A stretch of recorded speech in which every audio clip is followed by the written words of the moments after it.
Lo sapevi che prima di vendere casa devi farla verificare dal punto di vista urbanistico? Vuoi sapere cosa significa? Seguimi. Una delle cose meno conosciute degli atti di compravendita è il fatto che il proprietario deve dare la conformità urbanistica dell'immobile al venditore. Viene sempre scritto in atto notarile per l'appunto che l'immobile è conforme da un punto di vista urbanistico edilizio e vengono citati tutti i precedenti edilizi dell'immobile.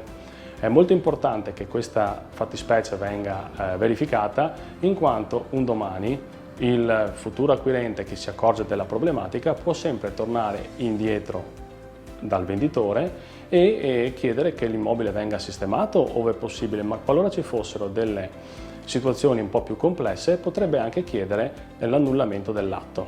Chiaro è che è sempre meglio far verificare la questione da un tecnico abilitato in modo tale da non trovare queste sorprese dopo la vendita dell'immobile.